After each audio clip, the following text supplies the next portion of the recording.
Qué prolijos que son. Buenos días, muchas gracias por tu participación en esta entrevista en el marco de la investigación doctoral El pensamiento proyectual como parte del objeto de enseñanza de la práctica proyectual, estrategias para su abordaje en los talleres de proyecto de la carrera de arquitectura en universidades públicas de Argentina. Para iniciar te voy a pedir si pudieras presentarte. Soy Marcelo Vila, arquitecto, profesor titular del Taller Sudamérica de la FADU UBA, entre otras cosas, fundador también del programa SOS Ciudades, que está bastante vinculado a esta estructura académica, y varias cosas más. Muy bien, muchas gracias. Como expresa declaración sobre la posible difusión sin fines de lucro de este material, ¿autoriza o no autoriza que esta entrevista esté disponible en una plataforma audiovisual de libre acceso como YouTube, Vimeo o similar? Sí, autorizo. Muchas gracias. Bueno, vamos a iniciar con el primer bloque de preguntas y partiendo de los objetivos explicitados en documentos de cátedra, los derivados del plan de estudio de la carrera y de la asignatura, y particularizando en lo que es el trabajo en los primeros años del cursado, entre primero, tercero y cuarto, ¿podría usted puntualizar brevemente qué es lo que se propone enseñar en el taller? Bien, voy a empezar por el principio. El Taller Sudamérica tiene unos 15 años y forma parte de un proyecto académico que tiene 20 años. Este año cumple 20 años. Que se inicia con algo que nombré recién, que se llama Programa SOS Ciudades, y que fundamentalmente es una red de facultades de toda la región sudamericana. Hoy son unas 45 facultades que forman parte de esta red, que se fundó exactamente hace 20 años, en plena crisis, 6 presidentes, recuerdo, en ese momento, en 10 días. Y el programa básicamente lo que se proponía era ligar la inteligencia que se producía en las universidades con la transformación real de las ciudades. 5 años después gano el concurso del Taller Sudamérica, que es un taller vertical en la FADU UBA, y que de alguna manera da continuidad a este proyecto que tiene como objeto de estudio la región. O sea, el taller fundamentalmente es un taller que reflexiona sobre la región. No trabajamos ni en la ciudad de Buenos Aires, ni en la provincia, ni diría en el país. Entonces empezamos a trabajar hace estos 15 años, 20 diría yo originalmente, en el estudio de las ciudades de borde de la región, para ver un poco cómo funcionaba Sudamérica. Y a partir del 5.º año empezamos a de alguna manera, trabajar sobre una hipótesis muy potente, que es la integración del sistema de cuencas integradas sudamericanas, el Paraná-Paraguay, el Amazonas y el Orinoco, para tener en el interior o en el corazón de Sudamérica una infraestructura de comunicación mucho más inteligente, económica, que el sistema ferroviario que está desmantelado o el sistema vial. En línea con eso, el Taller Sudamérica, a lo largo de estos 15 años, trabajó 3 años en ciudades de la cuenca del Paraná-Paraguay, en la desembocadura, en el Paraná Medio, en Areguá y en el Pantanal boliviano. Los 3 años siguientes en la cuenca del Amazonas, en el origen de la cuenca del Amazonas, en Iquitos, en la mitad, en Manaos, en la desembocadura en Macapá. y después 2 años en la Cuenca del Caribe, en La Habana, Cuba. Y después de estos 15 años primeros casi de recorrido por estas cuencas, empezamos a trabajar sobre el recorrido del macizo andino sudamericano, que es la otra unidad geográfica más potente que tiene Sudamérica. Todo esto confiado básicamente en que el taller y fundamentalmente la universidad es un lugar donde se aprende a pensar y donde de alguna manera no existen manuales hoy para entender Sudamérica en términos ni territoriales ni arquitectónicos. Y que el mejor saber se encontraba fundamentalmente en la geografía antes que en la cultura, y que para eso el proceso de conocimiento se hace con el cuerpo. Por eso viajamos a las ciudades, todos los alumnos viajan, en general viajamos conjuntamente con la red de facultades, se juntan unos 400 alumnos todos los años en una ciudad, y después cuando volvemos al taller, cada uno de los 5 niveles sigue trabajando en distintas escalas sobre este tema, sobre esta ciudad y sobre las problemáticas que dan las ciudades. En general, el taller tampoco tiene programas, lo que tiene son objetos de estudio por nivel. Todos los programas salen de esta primera visita a la ciudad, de este primer conocimiento fáctico del cuerpo, vinculado más a la geografía que a los manuales, porque no hay manuales que indiquen cómo se resuelve una ciudad como Iquitos, donde el agua del Amazonas sube y baja 14 metros, y la arquitectura es móvil. Entonces, el único modo de entender cómo se hacen las cosas en ese lugar es en esta experiencia del viaje. Con lo cual el taller lo que tiene son objetos de estudio por nivel. El objeto de estudio de arquitectura 1 es la materia.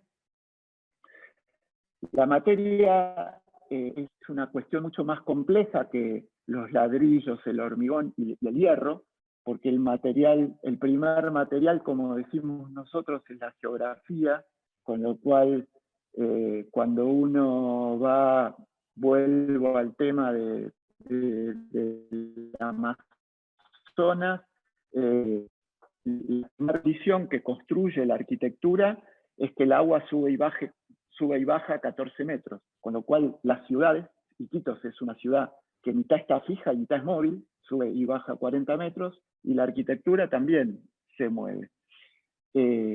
Con lo cual hay condiciones de primeros materiales que según los lugares que visitamos son la catástrofe, es un material, o sea, el sismo, la ceniza. Hay materiales que definen a la arquitectura casi desde el origen.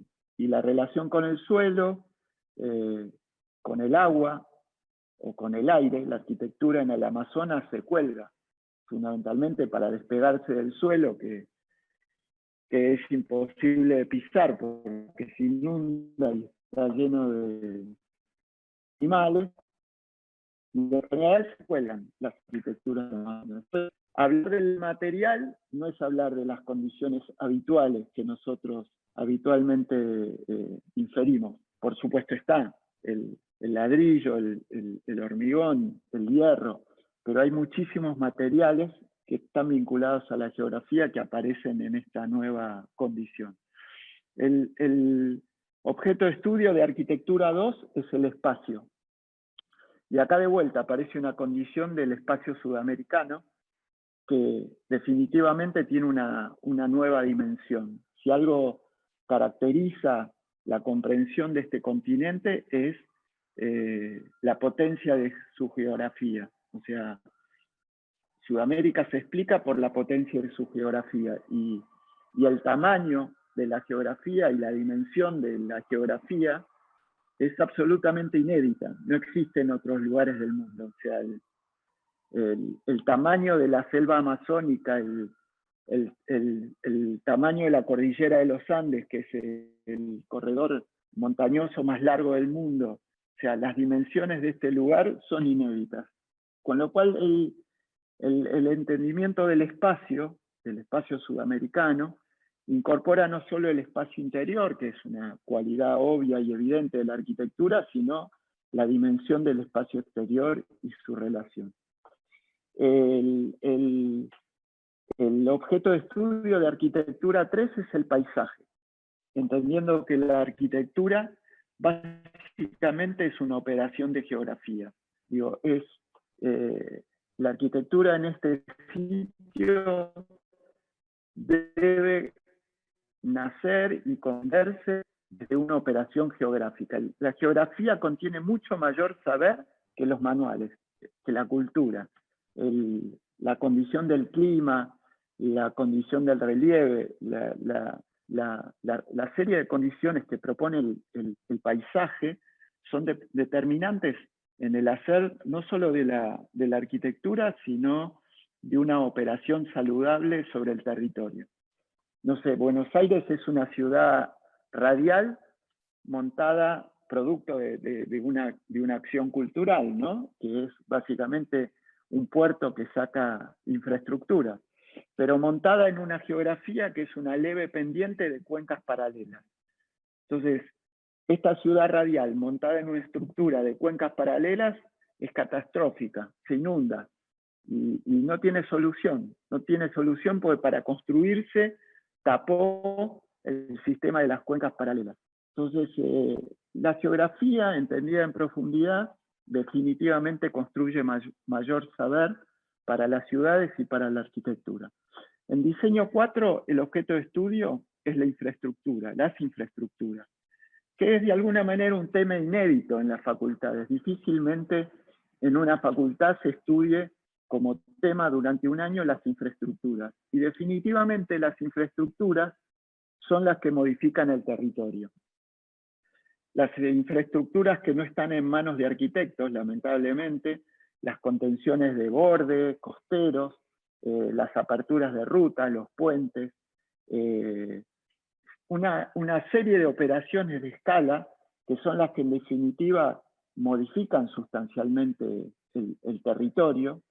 El territorio hoy, en la posibilidad de verlos desde arriba, está sesgado, ordenado y orientado por grandes infraestructuras, los puertos, no sé, millones de cosas que de algún modo quedan siempre en manos de otros espacios y que de alguna manera nosotros hemos abandonado, y entiendo yo definitivamente tenemos un saber mucho más generalista y apropiado como para no solo reflexionar, sino trabajar proyectando sobre estas áreas. Así que Arquitectura 4 trabaja sobre estas piezas, que son las piezas de infraestructura que orientan y definen y redefinen el territorio. Y Arquitectura 5 tiene como objeto de estudio el territorio. Y en el territorio básicamente lo que hace son operaciones de reconversión territorial. Cuando viajamos a una ciudad y durante los 10 días que dura el programa SOS, que es esta reunión de facultades que te contaba, cuando termina, en general cuando volvemos, lo que hacemos son nuevos masterplanes para las ciudades que visitamos, orientando, fundamentalmente corrigiendo cuestiones que tienen que ver con el crecimiento de la ciudad y algunas previsiones y correcciones en términos geográficos. Como anécdota, y ya termino la respuesta larguísima que hice a esta primera pregunta, recuerdo que cuando estuvimos en Manaos, estaba cerca el Campeonato Mundial de Fútbol de Brasil. Y Manaos, que es una ciudad en el medio del Amazonas, llena de unos riachos que se llaman igarapés, estaba discutiendo cómo iba a resolver su problema de transporte. Y había unos alemanes que querían venderle un sistema de estos trenes elevados columnas, trenes elevados que vincularan la ciudad, un disparate absoluto a una ciudad, imagínate, en el medio del Amazonas, que aunque es una ciudad industrial, una de las ciudades industriales, la segunda más grande de Brasil, tiene la fábrica de Honda más grande de Brasil, ahí de motos Honda, era un disparate armarle un tranvía elevado en el medio de esa ciudad. Y la propuesta que se hizo del SOS, que tomó la ciudad, fue básicamente una propuesta muy pertinente, que era una serie de canalizaciones que unían los distintos ríos y garapés que tenía la ciudad para generar una red de agua que la ciudad no tenía en términos de operaciones de infraestructura, de canales que vincularan ríos existentes, y generar a partir de eso un circuito navegable de unos botes con motor, que era una condición muy obvia y evidente para una ciudad cuyas autoridades estaban discutiendo comprar un tranvía elevado a Alemania. Digo, en estas cosas me parece juega la inteligencia pertinente que de alguna manera promueve el Taller Sudamérica. Muy bien, muchas gracias. Decime vos si fue una exageración el tiempo de respuesta. No, para nada. Aparte, me voy encontrando con propuestas tan disímiles que está buenísimo poder explicitarlas de esta manera, Marcelo, así que te agradezco muchísimo. Te pregunto, ¿cómo entienden ustedes, o qué es para ustedes en el contexto de esta propuesta, proyectar? Puntualizando en la acción, en la práctica en sí misma, más que en la construcción de la noción de proyecto como resultado, como producto de la práctica de desarrollar el proyecto. ¿Qué es proyectar para ustedes? Bien, voy a empezar por aclarar algo que dijiste al principio, que es que de algún modo el interés estaba más volcado en los primeros años. Para mí hay una mirada en la que yo discrepo, que está muy instalada en la Facultad de Arquitectura de Buenos Aires, que es esta de que los primeros 3 años son instrumentales y los segundos 2 abarcan más cuestiones de contenido. Yo creo definitivamente que eso es un error conceptual, que el abordaje del problema de la realidad, que es lo que en definitiva tenemos que abordar los arquitectos, yo siempre digo, yo creo que yo formo y soy más un intelectual que un profesional, porque la arquitectura en definitiva es una herramienta para transformar la realidad.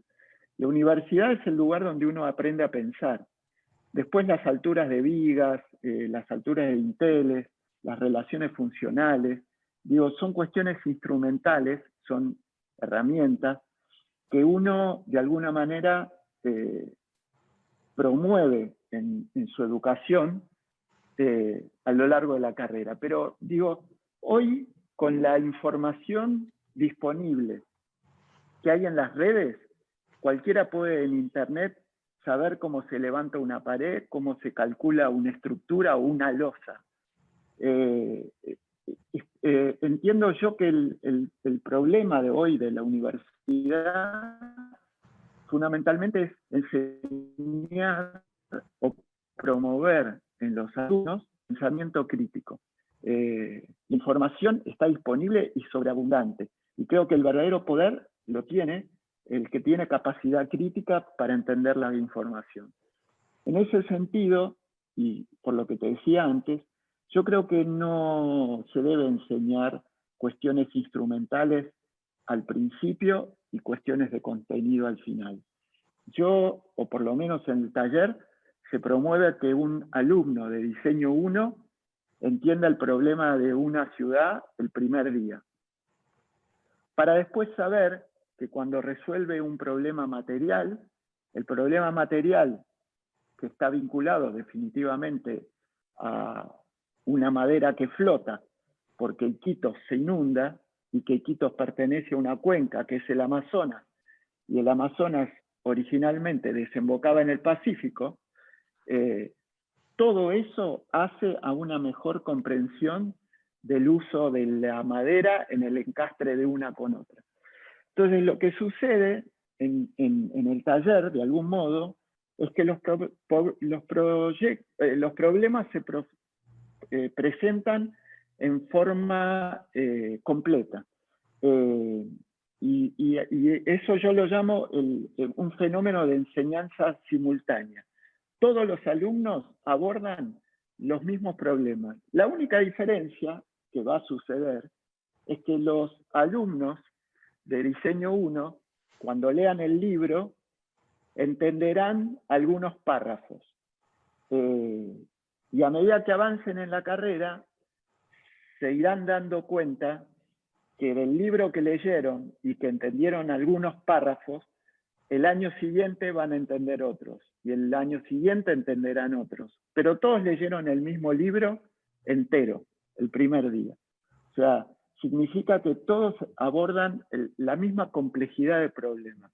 O sea, el alumno de diseño 1 no tiene un problema de segmentación de la realidad. Hay una frase de Edgar Morin, imagino que sabrán quién es, que es un filósofo, que él dice, una mirada simple de las cosas segmenta y deja fuera variables de la realidad. Una mirada compleja toma todo el sistema de las variables, es mucho más sutil en esta noción de la complejidad, incorpora todas las variables y sintetiza. Y esta condición de lo simple y lo sintético, para mí es clave. La síntesis es la capacidad de manejar todo el sistema de variables y resumir en aquellas que nos interesan. Lo simple es recortar variables de la realidad. Y en ese sentido, la mirada de lo instrumental en los primeros años es una mirada que deja fuera variables de la realidad y yo considero que en ese sentido es como incompleta. ¿Qué es el proyecto? El proyecto es la posibilidad de decir cosas. Es simplemente eso. El proyecto tiene como una instancia primera, que es saber qué quiero decir. Yo siempre digo que la arquitectura es definitivamente la posibilidad de transformar la realidad, y los instrumentos y las herramientas son las que en definitiva permiten a uno hacer una obra, hacer un edificio, hacer un parque. Ahora, ¿cuánto de la obra produce que la mirada sobre las cosas, sobre el programa, sobre la realidad, se modifique? Y en eso hay, a mi juicio, una condición que es profundamente ideológica. Yo creo que la arquitectura es una condición profundamente ideológica y que las obras, en definitiva, definen un modo de ver la realidad, que es profundamente ideológica. Con lo cual, lo primero que tiene que decir alguien que aborda una obra, en este caso un alumno que hace un proyecto, es saber qué quiere decir. Porque en definitiva, la finalidad de la Facultad de Arquitectura, y por eso decía el sentido primero y último de la facultad, es el lugar donde se aprende a pensar críticamente la realidad. Cuando uno tiene la posibilidad de hacer una obra, si no dice nada, es mera construcción. Eso es lo que para mí diferencia una obra de arquitectura de una construcción. La construcción es instrumental, la obra de arquitectura dice cosas. Y los alumnos lo que tienen que aprender cuando hacen un proyecto, fundamentalmente, es a saber qué quiero decir. Y después el docente lo acompaña en definirlo. Pero lo más importante es de saber qué quiero decir. ¿Cómo se aborda en la cátedra entonces la enseñanza de la práctica proyectual, la acción de proyectar? ¿A través de qué actividades que un poco al principio comentabas los temas y cómo se segmenta el abordaje en distintos niveles, pero a través de qué actividades y cómo si este abordaje de este hacer tiene alguna, un enfoque teórico que ustedes sostienen sobre esto. ¿Cómo se aborda entonces la enseñanza de la práctica proyectual? ¿A través de qué actividades?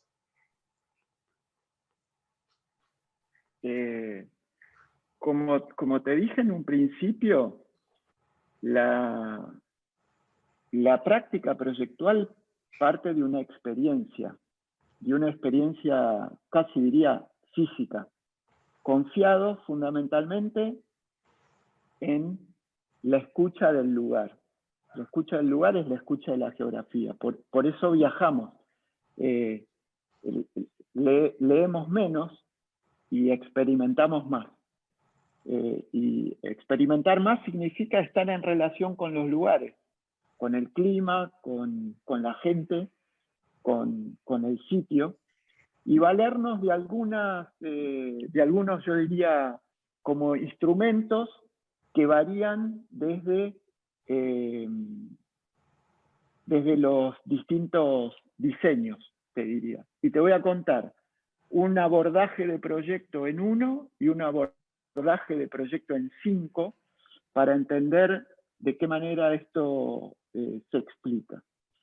Todos los años nosotros hacemos ir a los alumnos al primer día de clase ni con una hoja ni con un lápiz, sino con un ladrillo. O sea, cada alumno el primer día de clase tiene que venir, el alumno de diseño 1, te estoy diciendo, tiene que ir a la facultad con un ladrillo, con lo cual tiene una experiencia primera, que es conseguir un ladrillo, darse cuenta finalmente cuando todos llegan que hay muchos ladrillos. Hay ladrillos comunes, hay ladrillos de máquina, hay ladrillos que si vienen de Chacabuco son más azules, si vienen de Mar del Plata son más rojos. Las tierras que componen esos ladrillos son distintos, con lo cual hay como un primer registro de la condición del ladrillo que lo vincula exactamente con esto que yo quiero explicarles, que es una cuestión que es fáctica, de experiencia del cuerpo, más que intelectual. Con ese, la primera actividad que tienen que hacer entonces es que, según donde estemos trabajando, construyen unas bateas, ¿no? Unas cajas, ellos mismos, de madera, y esas bateas fundamentalmente se llenan de, según donde estamos trabajando, de distintas tierras y de agua, ¿sí? Según si estamos trabajando, no sé, en Iquitos, será de tierra, de barro y de agua, y si estamos trabajando en Chile, como estamos ahora en el recorrido de andino, se trabaja con unos suelos más duros e inclinados. Pero en principio, digo, lo primero que se hace es construir el suelo, el soporte, como primer material. Y la tercera condición que ellos tienen que construir sería de qué modo el peso del ladrillo va al soporte que tienen, o a los distintos soportes que tienen, con un dispositivo construido de madera o de piezas de madera, que son varillas de madera disponibles, que de alguna manera permitan que la carga del ladrillo, el peso del ladrillo, se sostenga a través de un dispositivo de madera que ellos construyen y se apoye o flote, ¿tá? Entonces, el ejercicio básicamente es un ejercicio práctico. Digo, ningún alumno cuando entra en diseño 1 sabe hacer una casa. Y lo que queremos evitar es que les demos una casa el alumno juegue a ser arquitecto, abra internet, busque 500 manuales de casa, el docente le diga cuál es la arquitectura que está de moda y ellos reproduzcan algo sin saber qué es. Entonces, lo que tratamos, por otro lado, como decía, es que la experiencia sea práctica, que lo liga a las cuestiones esenciales de la arquitectura, que son, en este caso, para los de Arquitectura 1, la materia. La materia implica los suelos, los distintos apoyos, las cargas y los dispositivos que ellos de alguna manera tienen que inventar o proyectar. No tienen de dónde sacarlo, no hay manuales de cómo hacer para que un ladrillo se sostenga en el aire a 30 centímetros de una batea de arena con palitos. Entonces los alumnos empiezan a ensamblar palitos, a armar sistemas estructurales básicamente que tienen la condición de permitir que el ladrillo se apoye y no se caiga, o sea, tiene que tener, es todo absolutamente intuitivo, o sea, no hay un manual para hacer esto, pero el alumno empieza a entender varias cosas. Tiene que construir una cosa que el ladrillo se apoye y no se caiga, porque uno tiene que apoyar el ladrillo y no se tiene que caer. Eso tiene que transmitir la carga y la tiene que llevar a la base. La base es de distintos suelos, hay suelos o hay arenas más duras, hay otros que son barros, con lo cual muchas veces el dispositivo que sirve para la arena no sirve para el barro, pues la carga de, llamémosle, 10 palitos que en la arena no se hunden, 10 palitos transmitiendo el mismo peso en el barro se hunden. Entonces hay que sumar palitos y uno aprende, el alumno de arquitectura uno aprende que hay una cosa que se llama rozamiento y que 20 palitos permiten que un ladrillo se apoye en barro, es una cuestión de pilotines, cuando sean grandes, ¿no? De múltiples pilotines en un suelo blando y de menos pilotines en un suelo duro. Aprende otra condición que es que las cosas pandean, porque todas estas varillas en un punto se tienen que empezar a unir para no flexar y pandearse, y una serie de cosas que como te decía, son absolutamente prácticas, y terminan en una condición de conclusión, que es que pasado este primer ejercicio, que es un ejercicio corto, dura un mes, todos los alumnos lograron poner un ladrillo y armar dispositivos en distintos suelos. ¿Quién gana la competencia? ¿Quién tiene un 10? ¿Quién tiene un 0? El que menos material usó. O sea, el que tuvo la capacidad de que con menos material, porque somos sudamericanos, porque las arquitecturas en este sitio tienen que ser austeras y contemporáneas, pero austeras no porque esté de moda la sostenibilidad, sino porque el deber moral de un arquitecto sudamericano es ser austero, consumir poco material. Entonces, el que gana es aquel que resolvió con menor cantidad de material la experiencia de que este ladrillo se apoye, transmita su carga y no se hunda. Arquitectura 5, el tema es el territorio, con lo cual, de vuelta, lo que hacemos los primeros días, cuando un alumno entra a esa dimensión, que es una dimensión enorme, tenemos como en diseño 1 de este dispositivo que lo llamamos EPA, Esquicio de Práctica Aplicada, así se llama el de 1. El de 5 se llama matrices. Cada nivel tiene un dispositivo que le permite comprender rápidamente el objeto de estudio del nivel, ¿no? A ver, te conté 1, te cuento el otro extremo que es 5, que es la comprensión. ¿Cuál es el dispositivo que permite que un alumno comprenda el fenómeno del territorio o la complejidad, diría yo, del territorio? Hacemos un ejercicio que se llama de matrices, que es básicamente un ejercicio de mapas en el cual en los cuales se parte el taller en 3 grandes grupos. Todos los alumnos en 3 grandes grupos.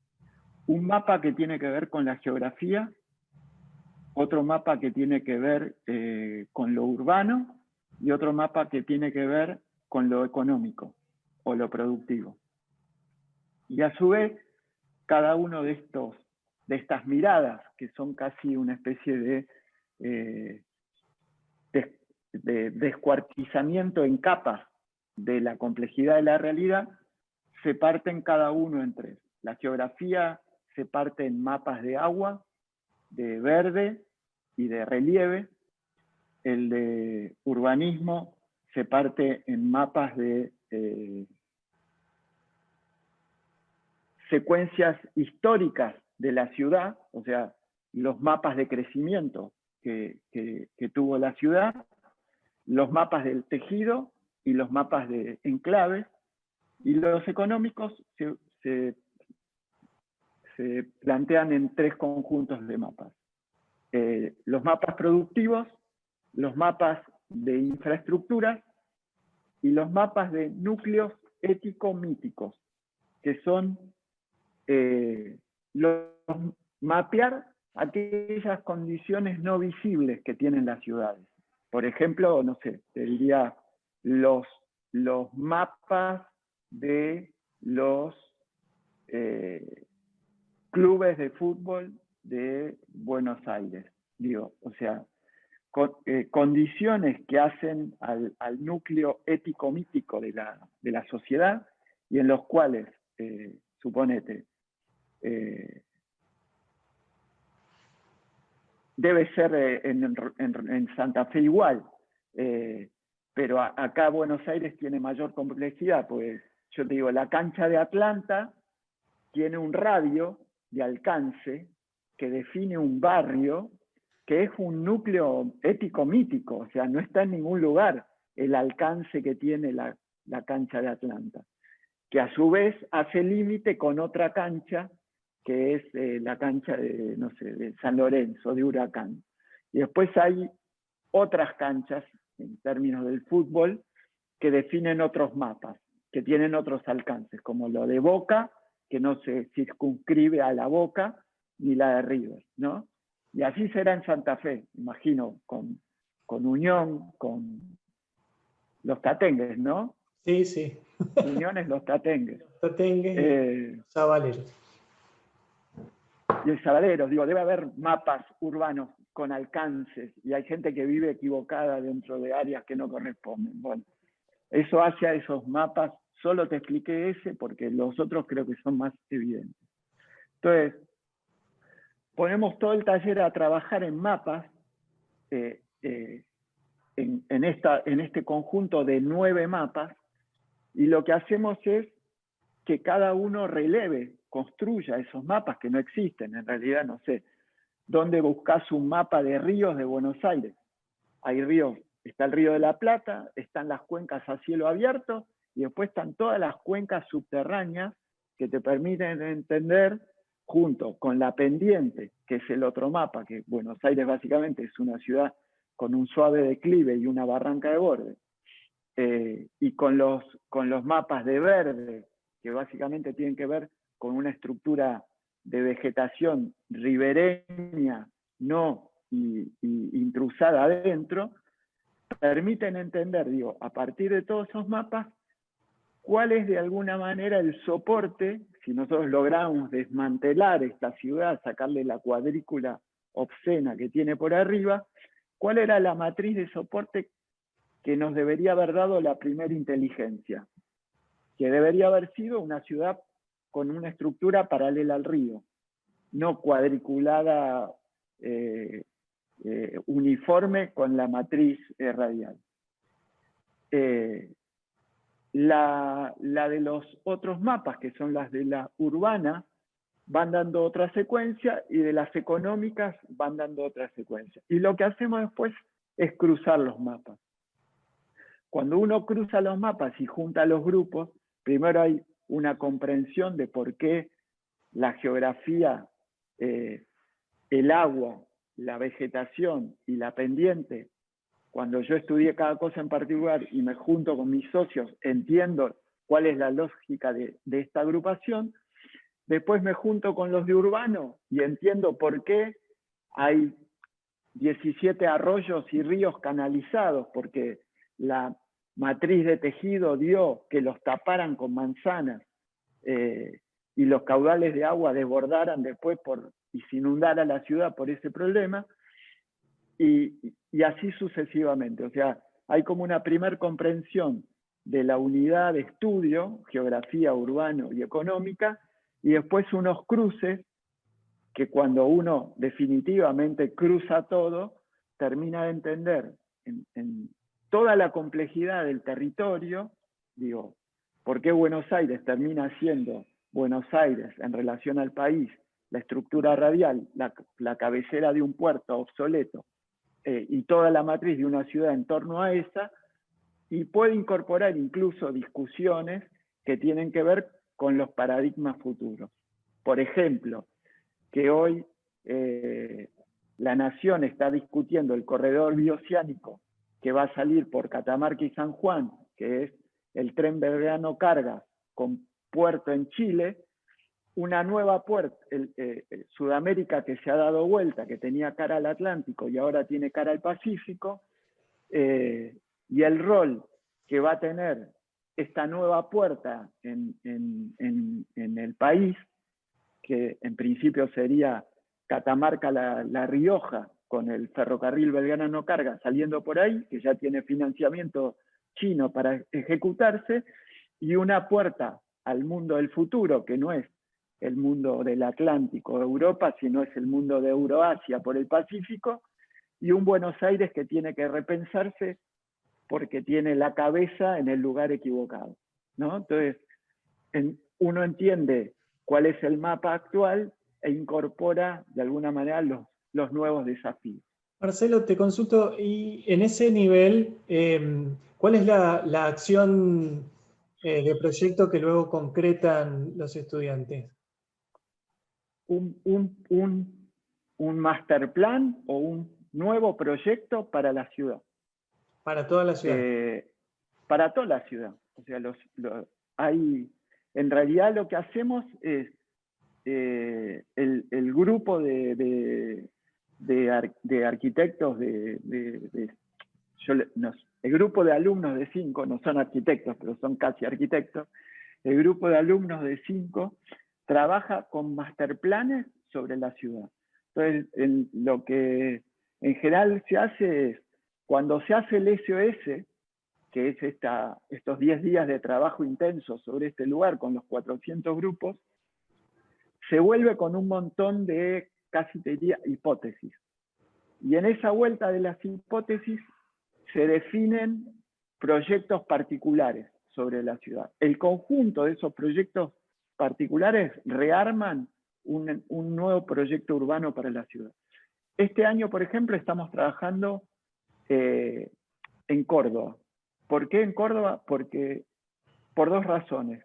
El programa SOS y el Taller Sudamérica trabajan siempre sobre las estructuras geográficas. Entonces, hicimos Cuenca, desde Cuenca del Paraná, Paraguay, Amazonas, Orinoco, La Habana, Cuba, Mar Caribe, y después empezó a trabajar de sur a norte, cada un año, ¿no? Una ciudad en el macizo andino. Entonces, cuando empezamos el macizo andino, hicimos Chiloé el primer año, Valparaíso el segundo año, y el tercer año, porque básicamente atravesamos este tema de los corredores, que es un tema de discusión y vigencia en Sudamérica, trabajamos en 3 posibles nuevas puertas nacionales hacia Euroasia. El primer año en Mendoza, el otro año en San Juan, y el año pasado iba a ser Catamarca, que se suspendió por la pandemia. O sea, yo había viajado, estuve con el gobernador, imagínate, todo esto tiene una logística, van 400 alumnos y profesores a la ciudad, entonces había organizado con el gobernador, siempre se organizan con los gobernadores, y se suspendió por la pandemia. Este año que se cumplían 20 años del programa Sociedades, o sea, era un evento muy especial, los cordobeses hace 3 años me habían pedido hacerlo en Córdoba. Y por eso nos desplazamos del macizo andino hacia Córdoba este año, como casi una excepción. Pero no dejamos de trabajar en la condición del corredor, que es de los 3 posibles corredores, el que una Buenos Aires, Mendoza, Valparaíso. El de más arriba que une Porto Alegre, San Juan, Coquimbo. Y el de más arriba, que es este, que es ferroviario, que tiene derivaciones trinacionales, porque agarra Curitiba, pasa por Uruguay, Santa Fe, Córdoba,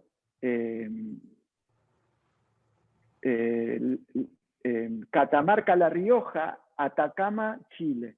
Hay ya hay una asociación regional que se llama Atacalar, que vienen trabajando hace años, que es la unión de estas 3 unidades políticas: Catamarca, La Rioja y Atacama. Y el proyecto que ya tiene financiamiento chino, es básicamente sacar el ferrocarril Belgrano-Cargas, que tiene derivaciones hacia el norte, pero también la estructura troncal, que es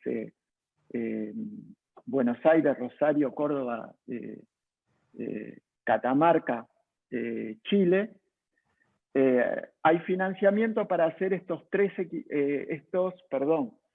400 kilómetros que faltan, que son 200 en Argentina, 200 en Chile, para salir con el Belgrano Cargas al Pacífico. Entonces, en Córdoba le pasa esto, le pasa, llamémosle, el corredor bioceánico. Ahora, si Córdoba simplemente lo ve pasar, quienes obtienen valor agregado básicamente son las cabeceras. Ahora, ¿qué rol tiene que jugar Córdoba en la posibilidad de ser parte de este proyecto? Muchos atributos que tiene esta ciudad o esta provincia en términos de capitalizarlos. Y por eso, digamos, sobre eso trabajamos. Fundamentalmente, ser la cabecera del Norte Grande. No sé si has escuchado recientemente todas las movidas del Norte Grande argentino, que básicamente es una unidad geopolítica en armado para capitalizar fundamentalmente esta nueva puerta que tiene Catamarca al Pacífico. Y en ese sentido, Córdoba, ubicada en el centro del país, con el Belgrano Carga pasándole, puede de alguna manera convertirse en cabecera del Norte Grande y salida a Catamarca. En su relación estratégica, Catamarca, Córdoba, Rosario, ¿no? Bueno, en función de eso, Córdoba se da vuelta como ciudad. Entonces, ¿cómo es cuando la cabecera de una escala del Norte Grande y del valor agregado que puede incorporar? Porque digo, el Taller Sudamérica trabaja por un proyecto de región integrada y de sumar valor agregado a los commodities. Pues si antes sacábamos grano para el Atlántico y ahora sacamos soja china sin valor agregado, nada sucede. Y Córdoba tiene una historia metalmecánica, que fabricó autos, aviones, cohetes a lo largo de la historia, que podría agregar valor en un proyecto de esta escala. ¿Cuáles son los objetivos o procedimientos que se deben reconocer en la práctica de los estudiantes para definir esa práctica como proyectual? ¿Qué es lo que uno mira cuando los estudiantes ya están en la producción de una propuesta? Se corta. Voy a apagar la cámara. Se cortó todo, no te entendí nada. Perfecto. ¿Cuáles son los objetivos o procedimientos? Arranca de vuelta. Ahí está. ¿Cuáles son los objetivos o procedimientos que deben reconocerse en la práctica de los estudiantes para definir tal práctica como proyectual? ¿Qué es lo que se está mirando cuando el alumno está ya abocado a la producción de la propuesta para hacer un seguimiento de que esa producción ¿Es una producción proyectual? ¿En qué términos? ¿Qué es lo que se observa? ¿Qué es lo que se mira? Y se podría decir, luego se evalúa, ¿no? De que lo que se está aprendiendo a hacer es tematizar esta producción del proyecto.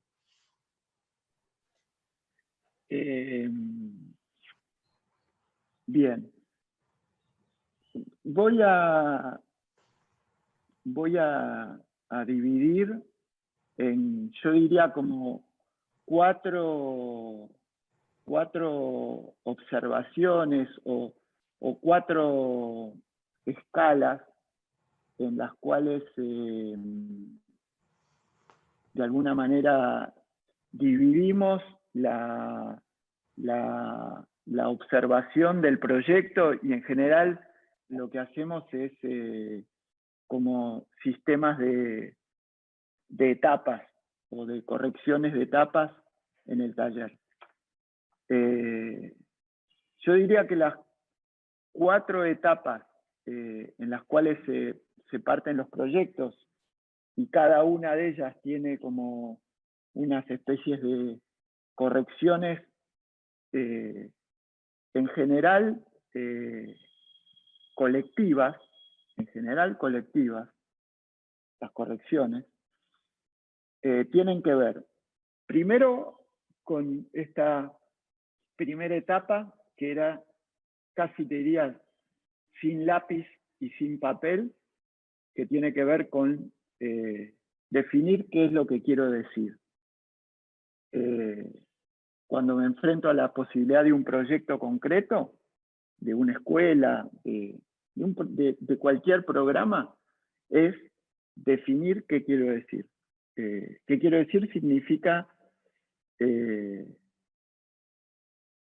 en general los programas, como programas, no tienen formas de resolverse, y en su forma de resolverse o en su acción arquitectónica se define una cuestión que es profundamente ideológica. Doy un ejemplo muy rápido y comprensible. A mí me bautizaron en una iglesia que hizo Claudio Caveri.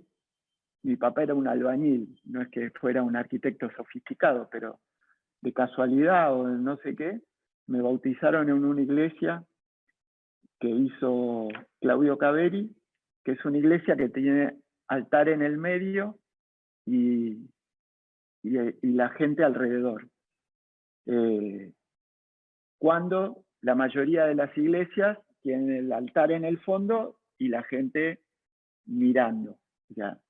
Ese gran cambio, porque no es un pequeño cambio, y aparte que tiene una altura bastante homogénea, no es una iglesia que tenga una nave y un altar con una altura de una dimensión vertical infinita, habla básicamente de las reformas del Concilio Vaticano II y de la necesidad de que Cristo, como Dios hombre, esté en el medio del pueblo y en relación a la gente. Entonces, estas dos formas de abordar el problema o el tema de un edificio, de una iglesia, y las mil que hay, hablan mucho de esta primer condición o primer paso que aparece en el proyecto, que es el de definir qué quiero decir. El segundo paso o el segundo escalón, que de alguna manera uno corrige y sintetiza, es el escalón donde este qué querer decir se transforma por un esfuerzo conceptual muy alto de síntesis, no de simplificación, sino de síntesis, se convierte en un dibujo, esquema, muy sintético, que tenga la capacidad de expresar lo mejor posible lo que quiero decir. Ese dibujo o ese esquema es también un esfuerzo intelectual muy alto porque implica definir como en pocas palabras mucho. Yo siempre digo, sería como si yo te conociera un poco más, Leonardo, aunque sea charlara con vos, no sé, un día, y alguien me pediría después de ese día que yo dijera en 2 palabras quién sos, tendría que hacer un esfuerzo intelectual muy alto para elegir esas 2 palabras. Ese es el esfuerzo intelectual que requerimos hacer y que aparte se expresa en un dibujo. No se expresa en una palabra, porque en definitiva los arquitectos hacemos proyectos, con lo cual se expresa en un dibujo. La tercera etapa, que también es como una etapa muy marcada y muy sesgada, y que también se corrige siempre en términos colectivos, la llamamos desarrollo. Y desarrollo implica que se incorporan a esta primer definición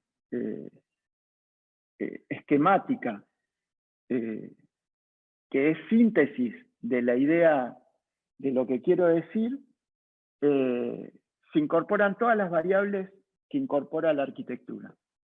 Las cuestiones espaciales, las materiales, las del paisaje en general, las que estudiamos desagregadamente como objetos de estudio en los distintos niveles. Toda la complejidad.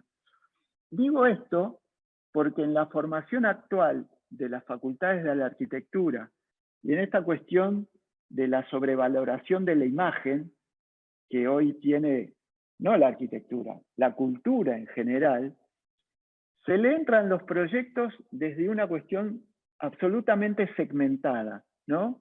Que es quizás la mirada desde esta pieza desde un lugar, o desde determinadas áreas, que son simplificaciones del problema de la arquitectura, ¿no? Porque en definitiva dejan afuera todo el sistema de las otras variables. Entonces, ¿qué quiero decir? Un esquema que de alguna manera sintetice la complejidad de la realidad en un pequeño esquema o dibujo, y después cómo eso de alguna manera incorpora todas las complejidades que tiene la arquitectura, materiales, espaciales, programáticas. Por ejemplo, del lenguaje no hablamos en el taller, porque decimos siempre que una obra fundamentalmente se expresa respecto de lo que profundamente es, ¿no? En general, las resultantes de las obras son expresiones de su propia lógica constructiva estructural. Difícilmente se discuta cómo es una ventana o dónde se pone, porque en definitiva lo que resulta de la relación de la obra con el de afuera forma parte de su resolución estructural y constructiva.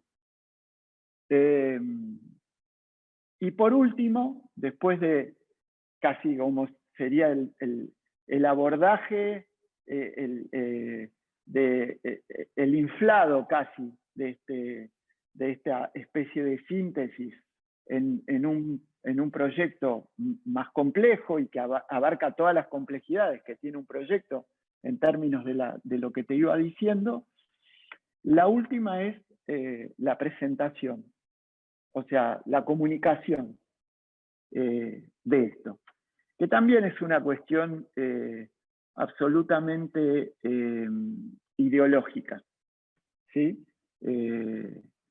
No es lo mismo. Por lo pronto en el taller hacemos mucho más hincapié en las plantas, en los cortes y en las construcciones de maquetas que en las imágenes. Porque como te decía, las imágenes son recortes sesgados del problema de la realidad. Sí aparecen las imágenes en términos de las relaciones de las obras con el paisaje, digo, porque en general las obras que promovemos como más acertadas son obras tremendamente nacidas de la lógica del paisaje, pertinentes a la lógica del paisaje. Con lo cual, ahí tienen un poco más de valor las condiciones de los renders o de las imágenes. Si no, a mí me parece que son cuestiones que distorsionan mucho la cuestión esencial de la arquitectura, que se comunica realmente en las plantas y en los cortes, que son los que técnicamente dan dimensión real de lo que son las cosas y cómo son las cosas. En la capacidad de construir espacialmente entre una planta y un corte un lugar, que es un ejercicio que uno aprende a lo largo de los años, ver una planta y un corte y entender rápidamente cómo es eso, en eso hay más realidad que en las cuestiones de las imágenes.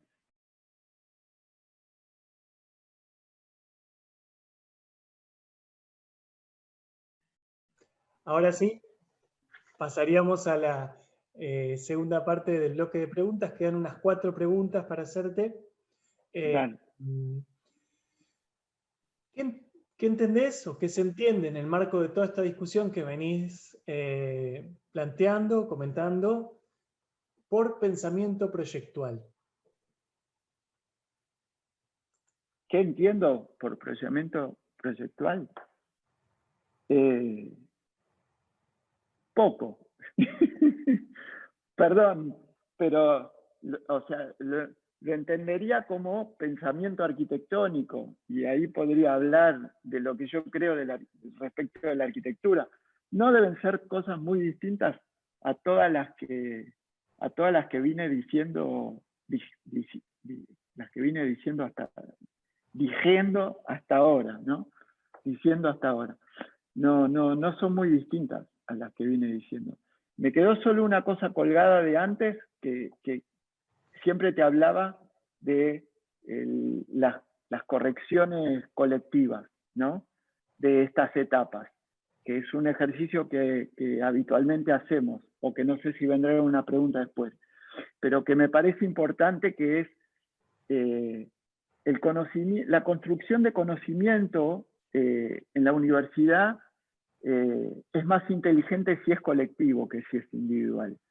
Yo creo mucho en la masividad de la educación y de las escuelas, porque la inteligencia que se construye colectivamente en general es más inteligente, más sabia que la individual.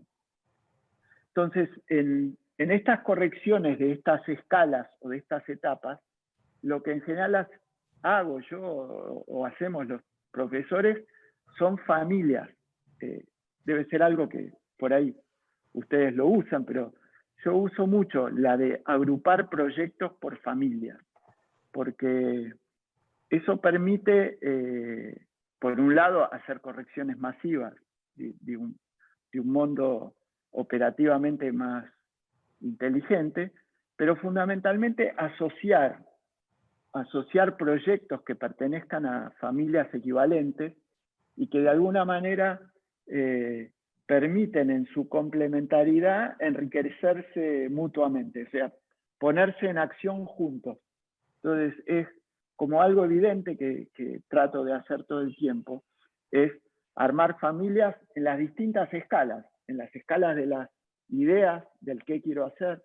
Entonces, agrupar proyectos que medianamente quieren decir lo mismo, ¿no? Y poder agruparlos y sintetizarlos y tener distintos caminos, porque en definitiva, vos, yo, tu alumna que estaba ahí, somos arquitectos distintos, pensamos distinto acerca de la vida, y nuestras arquitecturas son diferentes por eso, con lo cual lo contrario a homogeneizar es tratar de entender en profundidad qué quiero hacer y sí agruparlos en alguna medida, porque después van a dar proyectos diferentes, pero que vienen de un qué decir común.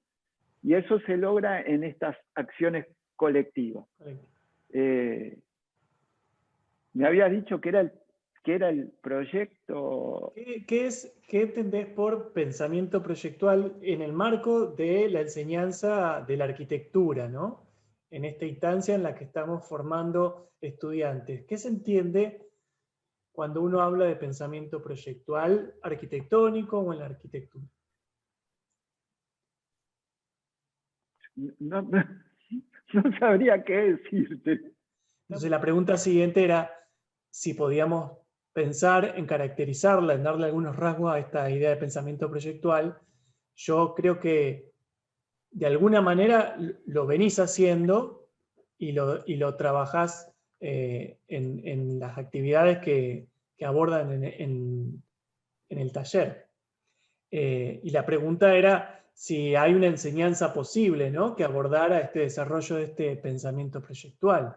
Yo creo que al inicio lo decís, hay un compromiso porque el estudiante aprenda a pensar críticamente con toda esta realidad que vos estás diciendo. Y hay una actividad que se propone en relación a esto.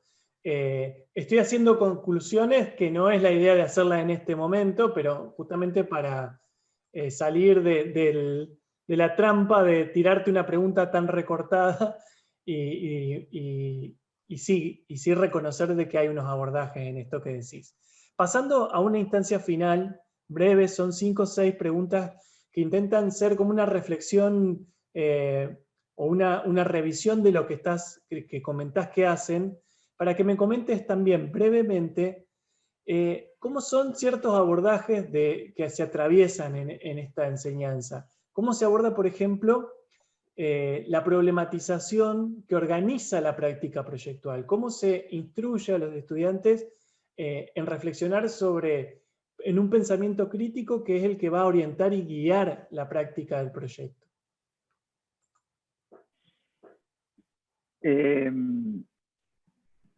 Yo me anoté algunas cuestiones mientras vos hablabas que de alguna manera deberían definir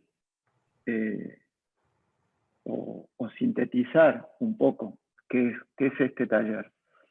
El primer rasgo, yo cuando hice este concurso, que fue hace casi 20 años,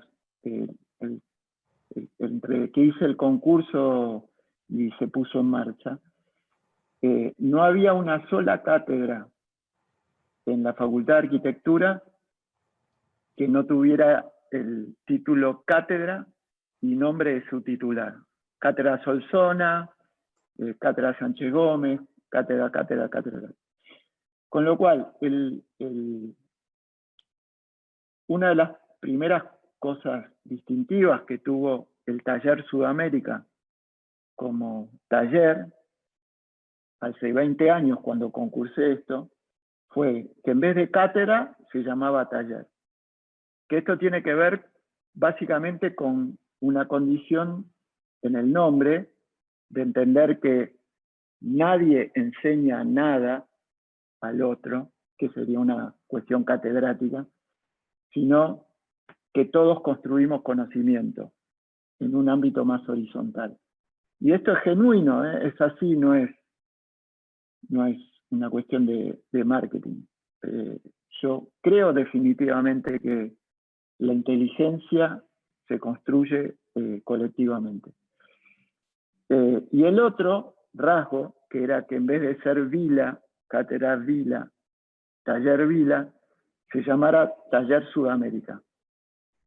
Que me parece que es el segundo rasgo que tiene el taller, que es profundamente ideológico. Yo no creo que en esta condición del tiempo líquido y que todo fluye y todo da lo mismo. Todo lo contrario. Creo que lo ideológico condiciona, orienta. Las arquitecturas no son indeterminadas, son orientadas, van en una dirección, dicen determinadas cosas y son mejores en la medida que sean así. Y lo ideológico, en ese sentido, el primer rasgo de lo ideológico es saberse de este lugar, que es Sudamérica. Eso, Sudamérica ya es una definición ideológica. No solo ideológica en términos del recorte, de que somos más iguales con los bolivianos y los paraguayos que con los franceses y los holandeses, que son las arquitecturas que circulan en la facultad para que todos digan, ah, esto es lo que hay que hacer, sino también Sudamérica habla de la geografía, pues si no hubiéramos dicho Latinoamérica. Al decir Sudamérica hablamos de la geografía, que es la otra condición de valor ideológico sobre la cual trabajamos. En ese sentido, el taller es como un lugar muy marcado. O sea, yo que soy un interesado sobre la geopolítica y sobre la cultura, leí un libro hace tiempo ya que hablaba de los paradigmas de época, ¿no?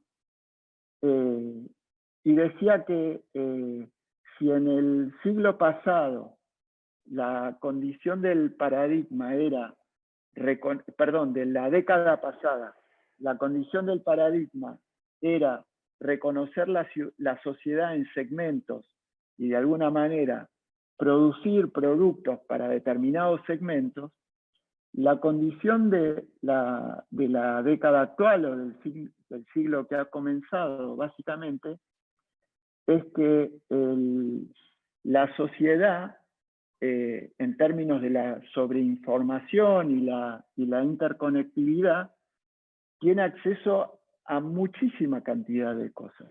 Con lo cual, el gran esfuerzo que tienen que hacer los espacios, así como los productos de una góndola, son simplemente decir quiénes son y que los elijan. Entonces, en ese sentido, el taller, en la comprensión de un tiempo que yo comparto y tiene que ver con esto, lo único que hace fundamentalmente es definirse en términos de qué es.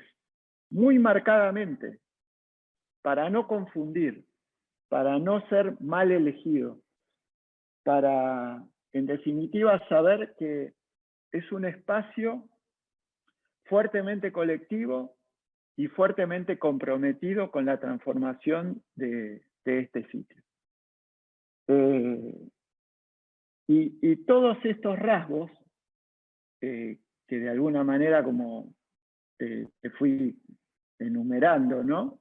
El taller tiene esta, que no sé si te lo dije, pero si ves como el mapa, tiene profesores regionales que participan activamente de las correcciones del taller. O sea, ahora por Zoom es como una cosa muy habitual, pero hace 15 años nosotros hacíamos correcciones por internet, no sé, de los alumnos de 4 con Angelo Bucci, y era una cosa muy rara,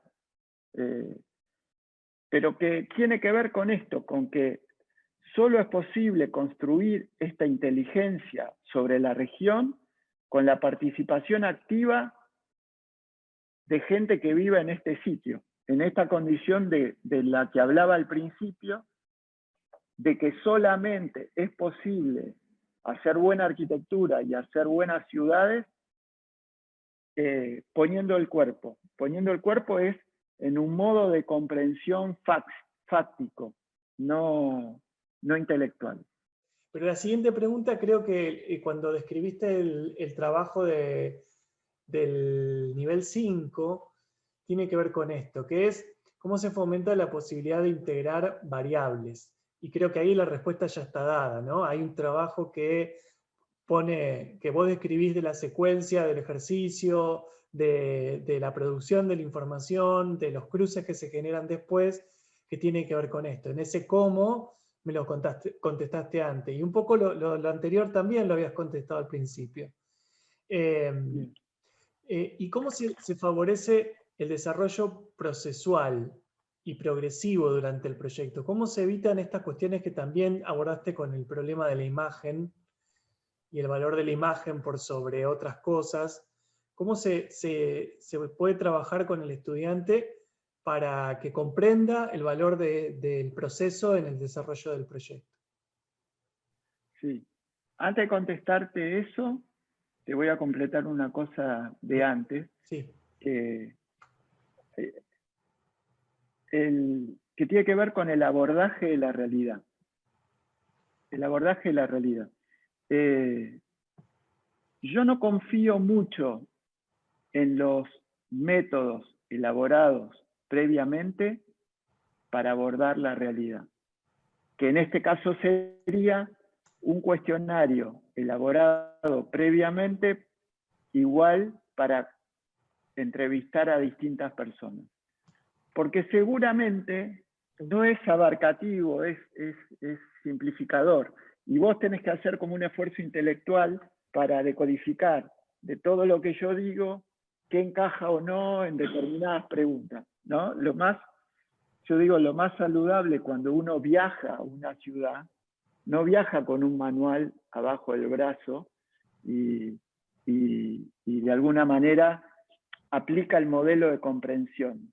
No, los modelos de comprensión se construyen desde la propia realidad, con lo cual es mucho más arduo, trabajoso, debería ser, charlemos media hora de boludeces, de partido de fútbol, de intereses comunes, qué sé yo, después vos armás el sistema de preguntas y volvemos a hacerla, ¿no? Porque eso pasa, ¿viste? Cuando uno tiene como sistemas de metodologías abstractos, construidos fuera de las lógicas de construcción de la realidad, muchas veces pasa que se quedan cosas afuera o hay que hacerle codificaciones para de alguna manera incorporar.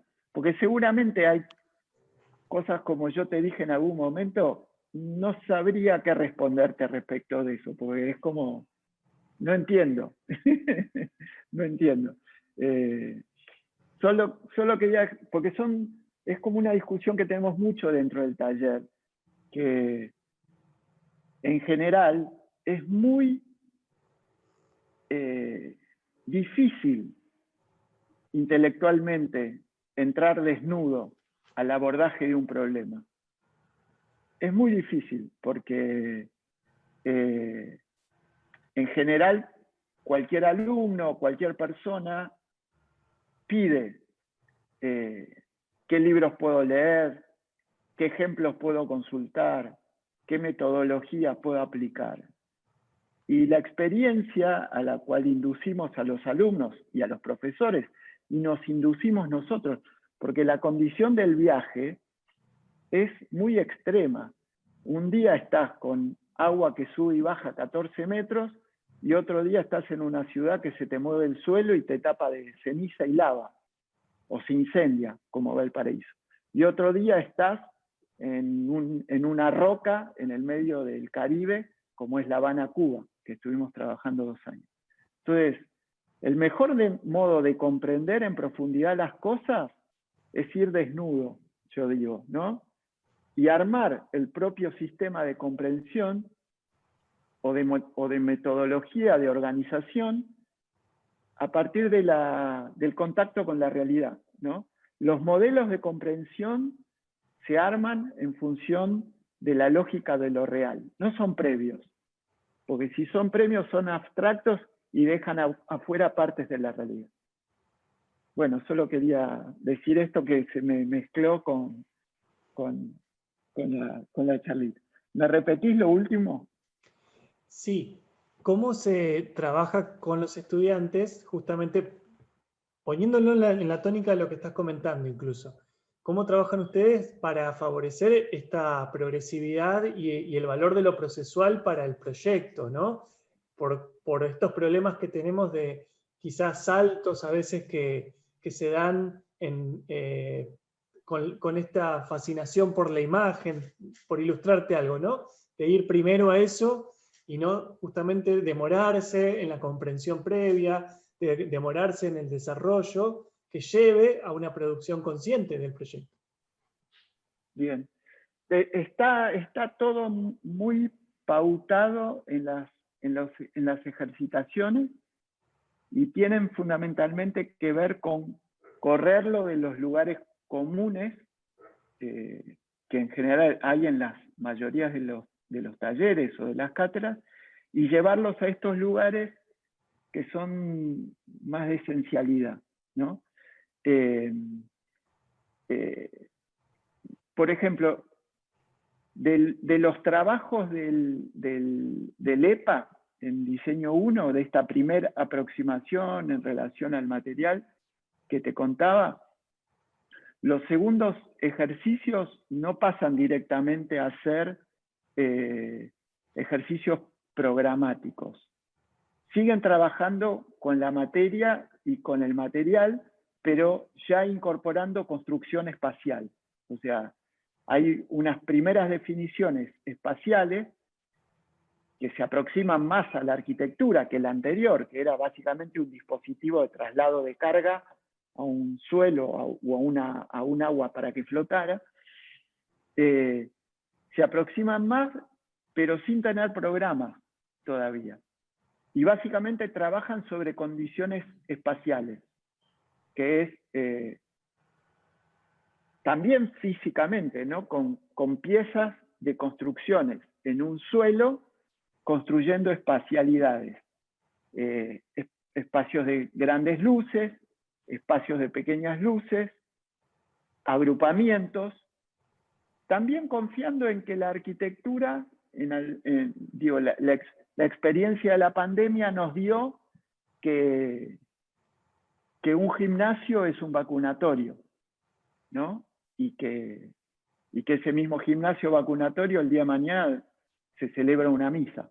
Entonces, la arquitectura construye determinadas piezas espaciales, materiales, estructurales, donde los programas, yo diría, son cuestiones secundarias. Entonces, en el avance específico que hacemos de la construcción de la arquitectura, siempre estamos poniendo a los alumnos en condiciones de desnudez, ya de por sí tienen condiciones de desnudez cuando trabajan en lugares que no son los habituales, o sea, sismo, o sea, un alumno de Buenos Aires, sismo, o sea, lo cagás, en el buen sentido, lo queremos cagar, porque es una situación inédita. Che, aparte de que tengas un problema, de que las cosas pesan, de repente te empujan de costado. Entonces, cuando vos haces una columna así, la columna así, se te mueve. Entonces tenés que pensar que las columnas, en un lugar así, son 3 palitos. Ponele, son 3 palitos. ¿Por qué? Porque el problema en el sismo es que aparte de pesar, viene un flaco y te empuja de costado. Entonces, pones a los alumnos en unas condiciones todo el tiempo muy inéditas que hacen que no encuentren lugares de comodidad. Y yo creo que el lugar de la incomodidad es el que privilegia la construcción de inteligencia o la construcción de pensamiento. Lugar de comodidad profundamente incómodos, digo, no banalmente incómodos. Ponerlos a pensar en el borde del plato, no en el centro del plato, en el borde del plato. Y en ese ejercicio el taller es un lugar que construye conocimiento todo el tiempo, porque ¿qué es en definitiva el rol de la universidad? El rol de la universidad no es enseñar a alumnos a cómo se calcula una viga. El rol de la universidad es transformar la realidad, es que la universidad esté pensando en si es lo más apto pasar el corredor por San Juan o Catamarca, o sería más saludable sacarlo desde Bahía Blanca, un puerto de aguas profundas, por el sur a Temuco, qué sé yo. Digo, esas cosas tiene que pensar la universidad, que es, en definitiva, una institución, y acá va una velada crítica a la Facultad de Arquitectura de Buenos Aires, que está absolutamente corrida de todas las discusiones que hoy deberían estar en el meollo de la condición, ¿no? La hidrovía, no sé, que vos la tenés más cerca, se vence la concesión, se está discutiendo si es del Estado, si se renueva concesiones, el 90% de la riqueza que sale por ahí se contrabandea por el puerto paraguayo, y digo, la Facultad de Arquitectura no está discutiendo eso. ¿Quién lo va a discutir? ¿La Facultad de Ciencia de la Educación? ¿Qué sé yo? Entonces, esta cuestión de la incomodidad profunda, por esto que te digo, todos los años nos mudamos de ciudad. O sea, todas las certezas que construimos un año, al año siguiente no te sirven. Empezá de vuelta. Empezá de vuelta. Es arduo, pero es tremendamente inteligente para mí. Y O sea, quizás la respuesta se conecta con lo que ahora mismo diciendo de la próxima pregunta. ¿Cómo se trabaja sobre la innovación y el desarrollo de la creatividad durante este proceso? ¿Cómo se lleva esa discusión? a mí me parece que el fenómeno de la innovación o de la inventiva, que yo creo mucho en eso. Creo mucho en eso. Ahora, la innovación o la inventiva sale de una comprensión profunda de la realidad, si no es banalidad.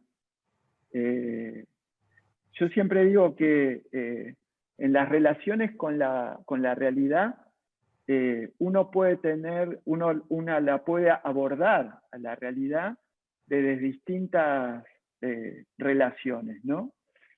Y que en general estas relaciones con la realidad, hasta te diría en la Facultad de Buenos Aires, yo te podría decir los nombres de las cátedras que abordan la realidad de distinta manera. Hay abordajes de la realidad más coyunturales, ¿no? Que son prácticas profesionalistas, te diría.